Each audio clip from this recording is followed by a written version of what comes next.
Olá, nesse vídeo eu vou falar para você sobre as principais fontes de dados suportadas pelo Agent Reports. Temos conectores nativos para bancos comerciais tradicionais, como o Oracle, o SQL Server, DB2, para os bancos de dados open source mais utilizados, como Postgres, MySQL, MariaDB, e também para bancos de dados muito utilizados para grandes volumes de dados, como é o caso do Redshift e do ClickHouse. Também temos ferramentas de importação de dados a partir de planilhas com dados brutos, como CSV, XLS, XLSX, ODS e outros formatos de planilha padrão.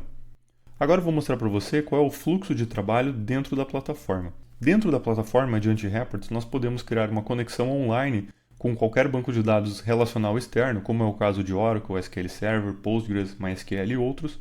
Também podemos carregar dados dessas fontes externas, desses bancos de dados externos, para dentro do nosso banco de dados em memory. Vamos supor que você tem uma massa de dados que tem um comportamento lento a partir do seu banco de dados. Você pode jogar essa massa de dados para o nosso banco em memory para ganhar performance. Você também pode importar planilhas eletrônicas para dentro do nosso banco de dados em memory e agendar essas importações de planilha para que os dados sejam renovados com uma certa frequência. Então, a partir de uma conexão online com o seu banco de dados ou a partir de uma carga de dados, seja de uma fonte de dados externa ou de uma planilha para o banco de dados em memory, a partir de um desses dois caminhos, a partir do online ou a partir do in-memory, podemos prosseguir no fluxo de trabalho. A próxima etapa é a definição de estruturas de dados, que são pequenos blocos contendo receitas com a extração dos dados por meio de select, também a definição de quais informações são dimensões, métricas, como essa estrutura de dados pode ser filtrada, quais são as formatações aplicadas, quais são as transformações aplicadas nos dados.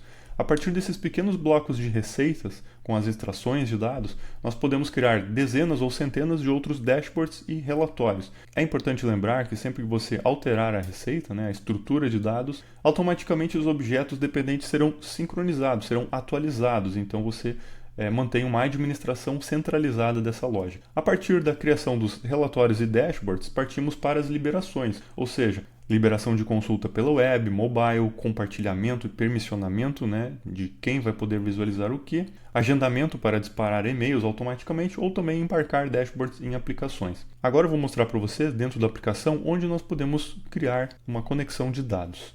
Então aqui nós temos a lista de conexões. A qualquer momento você pode criar uma conexão online direto com a sua base de dados, sendo ela de diversos tipos, como Postgres, SQL Server, Oracle, MySQL, Firebird, entre outras. Também podemos importar planilhas eletrônicas por meio de upload ou por meio de download, ou seja, você pode colocar aqui um endereço HTTP com uma planilha, inclusive planilhas com grandes massas de dados, na casa das centenas de milhões de registros. Você pode também programar o agendamento dessa importação de planilhas para dentro do banco de dados em memory com uma certa frequência, como por exemplo todo dia ou toda hora e assim por diante. Também podemos criar receitas de importação de dados a partir de bases externas, como por exemplo SQL Server, Oracle, Postgres, MySQL. Sendo assim, você define uma consulta nessa base de dados externa e o resultado dessa consulta é processado e absorvido pelo nosso banco in-memory, onde vai ter uma performance superior para a consulta de dados, para a montagem de dashboards e relatórios. Essas receitas de importação de dados podem ser executadas, agendadas, podem ser pausadas e geram logs quando porventura não rodarem e assim por diante. Basicamente, as planilhas e os dados externos importados para dentro do banco in-memory são disponibilizados em tabelas que você pode utilizar para criação de vários relatórios e dashboards. Então, basicamente, temos a possibilidade de fazer conexão direta à sua base de dados ou carregar dados de fontes ou planilhas para dentro do banco in-memory. E a partir desse, seguindo o fluxo para a construção de estruturas, relatórios e dashboards e assim por diante.